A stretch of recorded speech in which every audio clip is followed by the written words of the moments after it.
If you're thinking about moving to West Palm Beach or South Florida, you may want to avoid it if you can't handle these 5 facts I'm going to tell you about in this video. Okay, so I'm going to tie in the first 2, weather and seasons, with a little story first. And the story is, which is just one story, but it's happened so many times for me in my life that it's kind of a perfect example. So there's this little restaurant near us, like a Italian deli market, and it's been there forever. And the owner passed away and the kids took over the business and they decided to sell it. So this was like shortly, almost at the end of COVID. And so this couple from Long Island bought the business and they were operating it with they had some younger kids. And so we continued to go there. The food quality was still good and everything. But every time we walked in, the wife was behind the register and the husband was doing the cooking. And whenever we walked in, it was like this negative energy. Like she was so grumpy and he was like pushing the food, like nothing we got was good enough. So I started a conversation with her one day and I was like, well, how's it going? And she just went off about like the weather. It's so hot. It's raining all the time. There's no customers, blah, blah, blah, blah. She went. So needless to say, about 2 months later, they sold the business to someone else and moved back to Long Island. So it's like the perfect example of, I'm going to do number 1, really being able to accept the weather, which is a very tropical weather here in South Florida. And then number 2, the seasonality, both the fact that we don't have seasons in the way that you might have them in the Northeast or the Midwest. And also just that we're a very seasonal community and it's become kind of back to where it was post-COVID. And so that's what we're going to talk about first. Okay, so number 1, the weather. And it almost seems like elementary, like of course you're doing a video about Florida and you're going to say that unless you can handle the weather, you shouldn't live here. But I really think it needs to be said because it matters and because I experience so many people coming up against it and not being able to deal with it. So it's the biggest draw. And it's the biggest drawback of living in South Florida. So if you're lucky enough to be someone who bought a second home here, you plan never to be here in the summer, and you're just gonna batten down the hatches and leave like in April or May, this one won't even apply to you except for the good part. But if you're moving here because of a job or you're moving from another area and this is where you wanna make your home, then you have to know like that, yes, the weather is gorgeous. We have 200 days a year of sunshine. Average temperatures in the winter, never go above 80, 85. They never go below 60. Sometimes we have cold days. The humidity is very low and it's beautiful, especially here in Palm Beach County. So you can be playing golf every day. You're outdoors every day, the beach, enjoying your garden, all of it. But then I call May the secret month. So May is the month when the weather can still stay beautiful. And that's when we love to go to the Bahamas. That's when everyone's already left. All the snowbirds leave, usually like in April. And you don't need a reservation to go out to dinner. The other night I was driving down US 1 and I said to my husband, look, it's 5:15 and there's like nobody on the road. We drove all the way to Jupiter and it was like the roads were empty and it's really nice. But then July rolls around and then like July, August, September, and sometimes October can just be the worst months. And not only as it relates to hurricanes, which I'll cover in number 3, but just the oppressiveness of the heat, as in like 95, 100 degrees is nothing during the day, rain most every day, close to 90% humidity. It's just hot and it's wet. And so that means that like, if you're going to be outside or you like to play tennis or you like to play golf, you like to walk your dog, you're not going to want to do any of that after like 10 o'clock. It's so hot. And then the other thing is just your clothing. Like when you dress for work and you are out and about in your work clothes, you really do have to dress differently than you might somewhere else. So the weather, that's just a fact. And as in my story, the Yankees that move here don't always realize, they're like, oh, it gets hot, in New York or New Jersey or Connecticut or wherever you're coming from. But it gets hot here starting in like June and it doesn't stop being hot and humid until September. We have, usually like some green shoots of hopefulness. So unless you can handle that part about the weather, as well as the hurricanes, which I'll go into more detail, but that is the truth about the weather. So number 2 that goes along with my story about our local business that moved down from the Northeast is seasons and seasonality. So they kind of go hand in hand, but you come from somewhere else. I mean, I've lived here all my life, so sometimes it's hard for me to talk about these things because I just take it all for granted. It's what I know. But I know also from my friends that have moved here or that have experience living up north. My parents had a home in Pennsylvania in the summertime. So I know that people love the seasons, like they love when the leaves change in the autumn. And some people love the winter and the cold and the fireplace and the snow. And then the beauty of spring when everything's, coming back to life and the trees are starting to turn green and the flowers are blooming and the daffodils. And then even the summertime, like they love the warmth of the summer. But you do have breaks when you're from other areas like the Midwest or the Northeast where you have cool breaks in the summer heat. So that said, in Florida, and it's not even true. I mean, I lived in Jacksonville, so we used to call Jacksonville South Georgia because it really is just over the line from Georgia. And so the climate there, especially like from planting zones, when you look at the whole East Coast, it's like 5 zones higher in Jacksonville than it is in South Florida. So South Florida is the tropics. And so our seasons are really subtle and they're kind of in reverse of the rest of the country. So summertime, I already talked about the weather in the summertime. When September rolls around, and my husband can't believe it because he grew up in Maryland. So he'll say to me, that's not true. But I can feel fall coming in September when most people would just say, oh, it's so hot or whatever. But, you can just feel the subtle lowering of the humidity and the days are getting a little shorter, so it's not as hot. By the time it's October, we're starting to get a taste for what we're in for, beautiful winter weather, which is, maybe on a hot day, 80, and the plants stop growing like madness. And instead, certain seasonal plants start blooming. And the same thing is true in the spring here in Florida. Certain trees start, the Tababui tree or the Royal Poinciana are the signs of the end of spring and summer's coming. As soon as you see these trees start blooming, the mangoes start popping up on the trees. It's really a matter of appreciating the difference in the seasonality. But I will say that a lot of people will move here and want it to be like where they came from. So it's the tropics. It's not the Northeast. And it's not California where the weather is actually even cool and not humid ever. It's hot and humid. It's cool and dry. It's sometimes cold and it can be treacherous because of the hurricanes. But that is the fact about the seasons. But I also want to say about the seasonality, because Florida really is a seasonal state, which I'm probably also just stating the obvious. But sometimes people don't realize what that means and how that translates.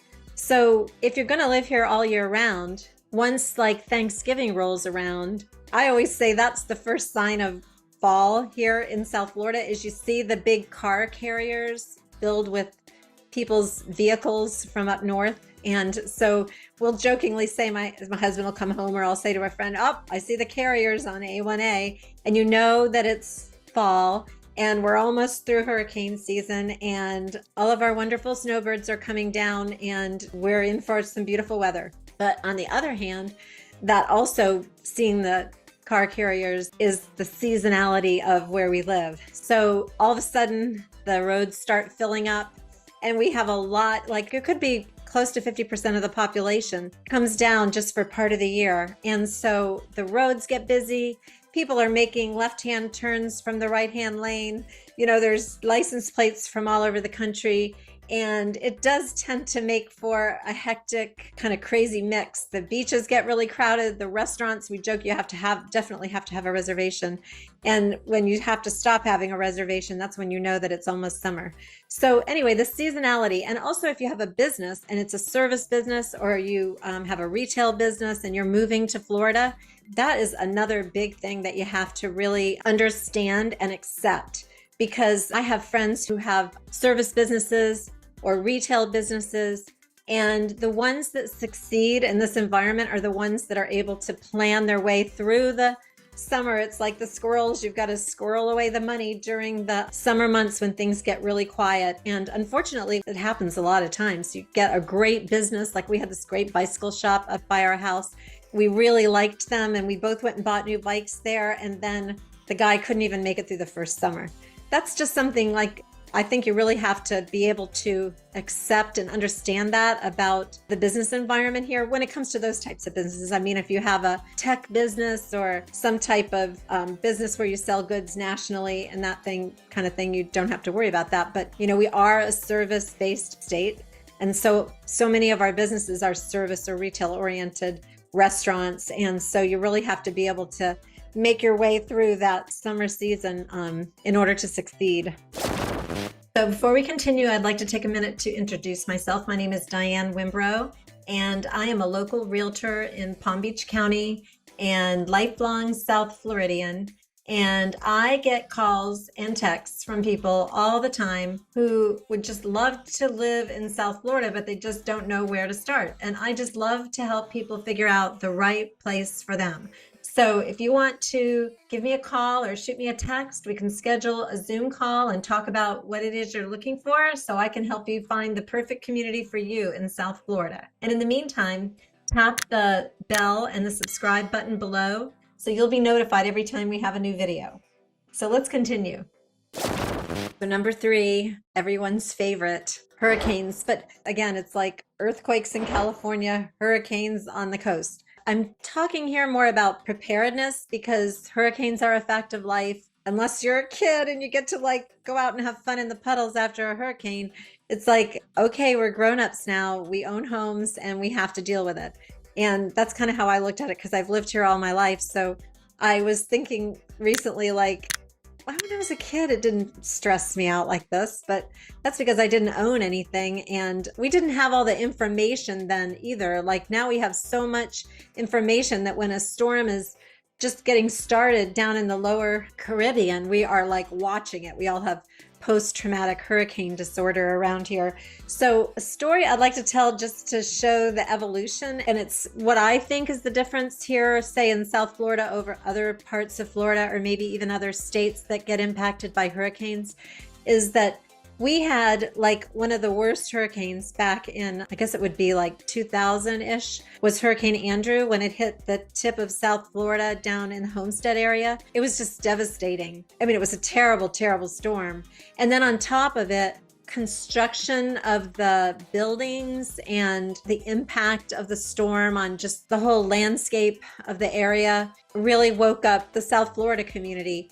I think it woke up a lot of other communities, and over time as storms have hit since then, like the year that we had triple hurricanes, we had Frances, Jean, and then Wilma, and that was really difficult, and a lot of our weaknesses in our hurricane plans really showed themselves. So the reason I'm saying all this is that because we've been through this for so long and our population has really grown, most homeowners and that have been here for any amount of time, or if you live in a condominium, you know what to do. But we have so many new residents here that I really felt like I needed to say some of the things that are important in preparation for hurricanes. Because even if you're not going to stay here like during the summer, there still is a lot to preparing your home so that you can just leave and forget about it. And there's all kinds of things out there. I can even put some things in the link about it. But so for instance, if you have a home, a single family home, and you're going to leave like in April, May and not come back until after hurricane season, or well, hurricane season runs from June 1st to December 1st, but the worst time is, I think it's like August through maybe the beginning of October. Pretty much August through September are the worst months. But what it entails is, I mean, hopefully you have impact windows on your home and not like the old-fashioned metal shutters, or like even people used to do have put plywood up. And even back in the day when I was a kid, people used to put like masking tape across their windows because we didn't even have any coverings. That doesn't work. So, but these days, any house I've lived in the last 20 years, if we move in, the first thing we do is order the impact windows because it's so much easier and you don't have to worry about it. And the other positive thing about the impact windows is that your home is so much quieter and they really resist the heat. So your home is more efficient also. So you do whatever you do for your coverings. You have to really bring in all your plants, cut back all your trees, unhitch your hoses from the bibs. There's a whole list of things that you do if you're just going to leave your home, lucky you, and go back to, your other home during the hurricane season. But so for those of us that are here and that have been through it, I really think that South Florida, and I'm pretty sure it's like Palm Beach County. Maybe I'm just telling myself a story, but we'll see. The truth will be revealed. But the year that we had Frances, Jean, and then Wilma, it really just showed all of our weaknesses. And one of the main things was power lines and their impact on power. So the impact on being able to go back to your house because you didn't have power, to go to the grocery store because the grocery store didn't have power. You couldn't get gas because the gas station couldn't pump the gas. None of the lights, the traffic lights worked, and we learned every intersection was a four-way stop. And this went on for a couple of months. But what came from that is Florida Power and Light having this like giant effort to harden the electrical grid, which they've been doing. And I feel like it's almost done. I'm always paying attention to it because I think it's so important and it's really happening. Some towns, newer communities out in the Western communities, when they build their new construction, they put the utilities underground. But beach towns like Jupiter Inlet Colony and Palm Beach Shores have spent the money. Florida Power and Light gave them a big discount to say, either we're going to harden with these giant cement poles, or we'll give you a 25% discount on undergrounding your utilities. So Palm Beach is going through this right now. Palm Beach Shores and Jupiter Inlet Colony all did that. And the other thing that changed was grocery stores and gas stations are required to have backup generators. So that eliminates the issue about not being able to get, groceries or gas. And then most of the traffic lights have been put on those metal poles so that they're not just dangling from the wires like you might normally. So it's all about preparation. And the other thing is you have to know what zone you're in, because if you're on a barrier island or certain parts of towns, you might be evacuated. So you have to know that you could potentially be evacuated and then have a plan on what you're going to do if you are evacuated. That's when they have first the hurricane warning and then the hurricane watch. So the warning is it's within a few days of us. And then the watch is when it's within 24 hours. And so then that's when everybody's a little busy bees. So what we usually do is once we get into the middle of the summer, we've gone to the grocery store, we've loaded up on water, food. We have a couple of plastic bins where we keep all of our emergency supplies. We have a quiet little Honda generator. And we have a hurricane plan for our boat where we take it if we're in a watch situation where we can take it out of the water. And so that's what I'll say about hurricanes. It's just a fact of life. But I think that our construction here, and after Hurricane Andrew, they came down with all these new codes that were, they call it Dade County approved, up to, I don't know if it's 190 miles an hour or something. So when you see these stories about hurricanes that hit, say on the Panhandle or even on the West Coast, parts of the West Coast of Florida, that's where you have a lot of wood buildings that are older. They've been there for a long time and they haven't been hardened for a storm. They don't have impact windows. And there's a lot of more of a storm surge possibility on the Gulf Coast versus on the Atlantic coast. And so I really think that we have done the work the last 20 years to harden ourselves toward a storm if we do get one. So we'll see. But anyway, if you can't handle the truth. If you can't handle the fact that you might be getting hit by a hurricane, you might want to think twice about living here in West Palm or in South Florida. So for number 4, cost of living. Now I did a whole video on the cost of living, which you can see in my video files. So I won't go into it as much here, but I did want to talk about the main costs that might leave you wondering if you're moving here from another area. And that is primarily insurance, both car insurance, which I was so surprised to read this, but our car insurance costs in Florida and South Florida in particular, I think even like West Palm Beach is even worse, is like double what it is in other states. So that's just something to be aware of because it's true. I think it's because we have so many bad drivers because everybody's on vacation and from somewhere else. I'm not really sure what the reasoning is, but car insurance, definitely. And then the other one that really actually is going to hit your pocketbook more, and it has been a really big problem the last couple of years. Seems like it's leveling off, but we'll see. And that is homeowners insurance. And not just like, I mean, if you're coming from up north, then what you know for homeowners insurance is like, in case you have a pipe break or a roof leak or something, a fire or whatever. In Florida, not only do you have your normal homeowners policy, but as part of that homeowners policy is a wind policy.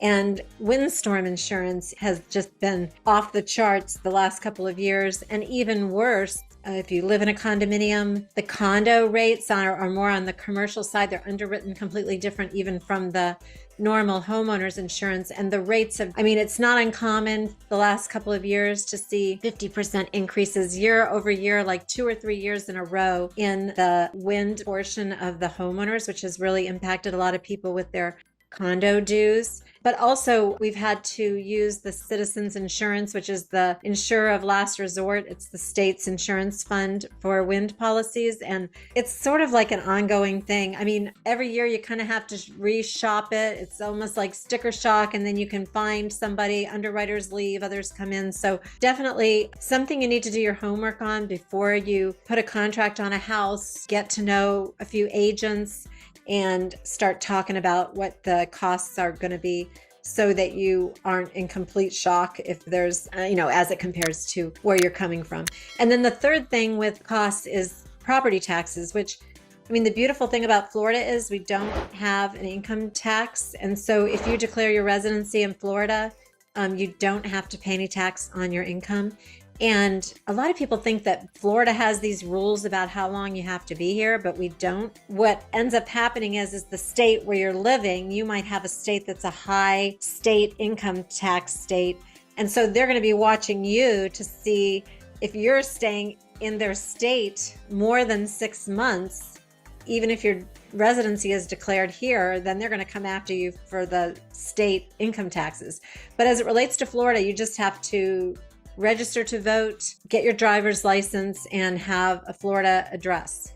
So that's what it takes. And if you're buying a home, the other sticker shock that you might experience is with property taxes initially, because our property values have increased a lot over the years. And some people, like you might be moving here, you sell a house up north, you move here, and the house that you're buying, maybe the person that lives there has been there for a long time. They have an exemption, a homestead exemption on their home. We have something called Save Our Homes, which limits the increase in the assessed value of the property by 2.5% per year. So if somebody's lived in a house for like 20 years, their property taxes have been controlled by that 2.5%. And so let's say somebody's got $1 million house and maybe their property taxes were only like $6,000 or something. If you buy that house for $1 million and the assessed value was only some very low number, like 300,000 or something, you could end up paying 40,000 in property taxes when the person before you was paying 6 or something like that. And in the episode that I did on cost of living, I went into detail in some examples about what that looks like. So those are my main things when it comes to costs to be aware of, are the insurance costs and the property taxes. Last but not least, number 5 is if you can't handle this, then you might want to think about not moving to West Palm, South Florida. And that is pests and critters and bugs. Because did I mention that we're in the tropics? And we are in the tropics. And so even though we are a very developed, very metropolitan, very heavily populated area, we have to learn to live with the critters, and they are here. So I'm gonna tell you about a few that are my friends that are good. But some people, like I had a roommate when I lived in Palm Beach. I rented this neat old house like on the ocean block in Palm Beach. And my friend that I lived with, she was from Oklahoma. And so she was not used to these things. And of course, I've lived here all my life, so I'm used to all of them. But the things that was really shocked me was the lizards and the curly tails, which is a curly tail is like another form of lizard, but it's even cuter because it's bigger and it has a curly tail and they live for a long time. So if you have a curly tail in your yard and you live in your house for some period of time, that curly tail lives there and you see him all the time and he takes care of the bugs for you. And my mother would always say, be nice to the lizards and the curly tails because they eat the bugs. But my girlfriend, because she was new from Oklahoma, she wanted to kill the lizards. And so I had to teach her that you don't kill the lizards. They're your friends. Now, one giant lizard that is not my friend, I'm sorry, I cannot make friends with these iguanas. They are a invasive species. I don't know how they got here. Maybe like somebody had a pet once. And it started like further down in Dade County, Miami, and then Fort Lauderdale. And they have made their way up here. Not as bad as down there, but they can be huge and they're green. And sometimes they're like the color of the oak tree. And my dog, I love to let my dog, when we walk along the water where we live, we have a seawall. And I let him off the leash and chase those iguanas into the water. But they are huge. And the only good thing about the iguanas, I thought this was true that they died, but they actually don't. But if we have a freeze, the iguanas are in the trees and they actually drop from the trees. So like my neighbor had one belly up in their yard and it was probably like 4 feet long. I don't mean to scare you. But anyway, the iguanas, they are here and they kind of make a mess. Like they like to eat the hibiscus. They are a little bit overpowering, but you know the resourcefulness of people. There are some businesses now where they catch them. So if you're having a hard time with iguanas on your property, you can call one of these businesses and they'll come and take them away. So the other ones that are just really, I don't think they serve any purpose. I don't understand it, but they're here for sure. We have mosquitoes and what they call no-see-ums. And a lot of that comes from, especially if you live near the water and you have mangroves, there's a lot of mosquitoes in those mangroves. Or if you live in a Western community, like a Gulf community, and you have lakes, man-made lakes in the development, you know, that they use to fill and build, you're going to have there's mosquitoes. And I hate to tell you this, but we have these things called, they're not cockroaches. Like people will say roaches, but they're not. They're called palmetto bugs. I think they came from like back in the days when there was a lot of farming here and the cane fields and everything, but they're like big and they have wings and they fly. They're around. I haven't seen any really much at all. I mean, when I was younger, we used to see them because we didn't run the air as much. We had the doors open. You really need to have screens and don't store anything in your house in a cardboard box because that somehow they get in and they like it and they make the nests in it. Like in your attic, never store boxes in your attic. Always use the plastic bins. So they're called palmetto bugs. And if you can't handle it, it could be a problem. And then critters, possums and raccoons and rats. I hate to tell you that too. And it's not even like the rats aren't really about like how when you're in a big city and there's rats. The rats they live where the water is. So if you live in an area where like I lived in Palm Beach Shores and there was a lot of riprap along the inlet, and I live like 2 streets in, and during one of the hurricanes, there was a big surge of water. There were all these rats that were living in the riprap and nobody knew it. But when there was the surge during the storm, there were just like all these rats all over the island. So there are rats and there are possums. And one story that I'll tell you is I had an older house, 1920s, that I renovated down in the historic area in West Palm Beach. And the house had been completely done. I hadn't lived there for almost a year. I had just moved in. I was so excited. And it was a wood frame house that was stucco. So it had a crawl space under it. And the contractor hadn't sealed up all the crawl space openings around the edges of the house, which I wasn't aware of that until one night I'm talking on the phone actually to my parents. And I'm like, I'm hearing something in the walls. Like, what is that sound? Well, it turns out because it was spring, the possums had found that opening gotten in under my house and made babies, had their babies, and the babies were crawling up in between the walls of my house. It's true. I can't even tell you. I had to hire a guy. If you can imagine, there's actually people who you hire and they come and trap them. And I think he trapped like 10 possums in the walls of my house. And after they were caught and taken away, then my house was infested with fleas that were in the crawl space. This is probably too much information. I had to have the whole house fumigated. So anyway, things happen. Pay attention. Same thing with the rats. Like if you even have like any kind of opening in an eave, like you have the screens in your eaves all around. And if you should, they can break open the screen and get up in your attic. It's a nightmare. And it happens all the time. So it's good to just keep an eye on around your house. Make sure that everything's sealed tight because we are in the, did I mention that we were in the tropics? And then the last thing I'll tell you about, well, there are alligators, especially in the Western communities because of the golf courses and the water features, and people just learn to live with them. I have a hard time with that. And one time in that same old house, my next door neighbors, we were like 3 houses in from the Intracoastal. And I guess there had been where they had let water out of the Lake Okeechobee. And so the water in the Intracoastal was higher. And this alligator ended up in my neighbor's backyard. It was hard to believe they had to come and take it away. That had never happened. And then the last thing I'll tell you about is there's bufo frogs. We have a lot of frogs and different types of creatures like that. But these bufo frogs, they come from the cane fields. I guess they ended up here. Again, I don't know when they were growing the cane everywhere for a long time, the sugar cane, but they actually are poisonous to dogs. Like if a dog even licks a bufo frog, they have these sacs in their head that have poison and they can kill your dog. So maybe I've just made you not want to live here at all, but those are the creatures that we have to deal with here in South Florida. So thanks for watching. I hope you enjoyed it. Leave me any comments or thoughts you have in the comments section. And if you would like to talk further or would like to set up a Zoom meeting, I'm available. My team and I are here. We love helping people figure out South Florida and the right place for them. So check out the number below. You can call me or text me, and we can set up a Zoom to talk further. And also don't forget to press the subscribe and the bell button below so you'll be notified every time we have a new episode, and we appreciate you watching.